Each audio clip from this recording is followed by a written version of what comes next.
Shalom saudara terkasih, sangat berbahagia dapat berjumpa dan bersekutu dengan Anda para pendengar.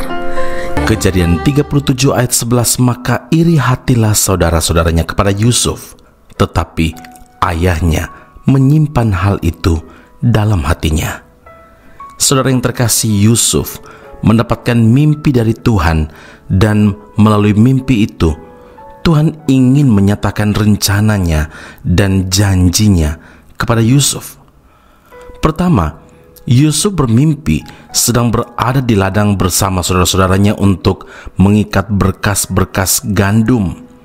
Tiba-tiba berkas gandum Yusuf bangkit dan tegak berdiri, sedangkan berkas-berkas saudaranya yang lain sujud menyembah kepada berkas milik Yusuf.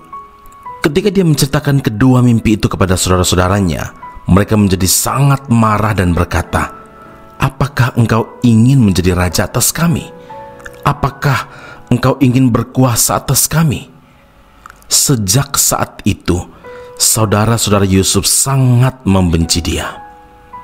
Saudara, sesungguhnya Yusuf sedang mendapatkan janji Tuhan melalui mimpi-mimpinya itu. Rencana Tuhan ia sampaikan melalui mimpi, yaitu suatu hari kelak Yusuf akan diangkat sebagai seorang pemimpin besar dan menjadi berkat bagi bangsa-bangsa.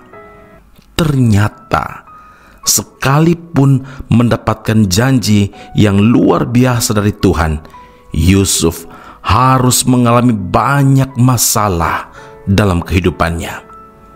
Ada beberapa proses yang begitu menyakitkan yang harus dialaminya.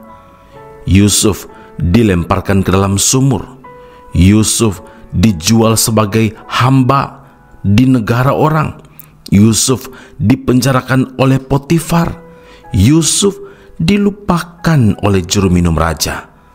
Sepertinya kejadian demi kejadian yang dialami oleh Yusuf ini sangat bertentangan dengan janji Tuhan. Ketika masih tinggal dengan ayahnya, Yusuf menjadi anak kesayangannya dan hidupnya enak, hidupnya nyaman, saudara. Begitu mendapatkan mimpi dan janji dari Tuhan, Yusuf justru harus mengalami penderitaan yang luar biasa. Ini sungguh tidak masuk akal menurut pemikiran manusia. Saudara, hidup kita pun sering mengalami hal seperti itu. Kita sering mendengar khotbah bahwa janji Tuhan itu ya dan amin.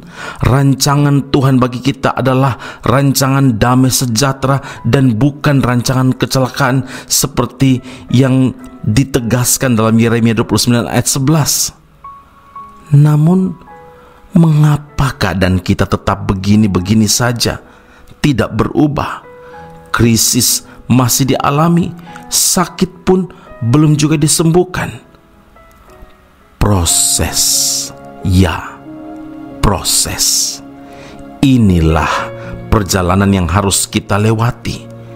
Terkadang Tuhan izinkan kita mengalami penderitaan demi penderitaan seperti Yusuf. Tapi ingat, di akhir dari semuanya itu, justru masalah yang dialami merupakan proses menuju penggenapan janji Tuhan dalam hidup. Amin. Mari kita berdoa. Bapa Sorgawi, terima kasih untuk firman Allah saat ini. Benar Tuhan, tidak jarang hati kami bertanya-tanya. Sudah bertahun-tahun kami berdoa, tapi kenapa keadaan belum berubah? Mengapa doa dan permohonan belum diterima? Proses, sebuah proses Engkau izinkan kami harus melewatinya. Sesuatu yang tidak menyenangkan, bahkan terkadang menyakitkan. Tetapi Tuhan izinkan itu karena Tuhan tahu bahwa kami akan melihat dan mengalami kemuliaan, mujizat, dan kekuatan yang baru untuk menanggungnya. Terima kasih Tuhan Yesus, karena di ujung dari semua ujian demi ujian, cabaran demi cabaran, masalah demi masalah, ada penggenapan janji Tuhan yang pasti akan kami raih, akan kami terima. Terima kasih Bapa di sorga, kalau Tuhan memproses Yusuf begitu luar biasa sampai kepada puncak kemenangan dari semua cabaran itu, dan dia dapat menikmati penggenapan janji Tuhan itu. Kami semua pendengar Bread of Life audio yang Tuhan kasihi, kami juga percaya dengan iman bahwa apa yang kami hadapi hari ini yang mungkin berat dan menekan, kami percaya di ujung jalan sana Tuhan telah menyediakan yang terbaik bagi setiap kami, yaitu janji Tuhan yang Engkau genapi dalam kehidupan kami. Semua hormat, puji, syukur, kemuliaan hanya bagi Allah yang hidup dalam Kristus Yesus, Tuhan dan Juru Selamat kami. Kami berdoa dan mengucap syukur kepada Bapa di surga. Haleluya. Amin. Tuhan Yesus memberkati Anda. Sampai jumpa. Keep on growing and never give up.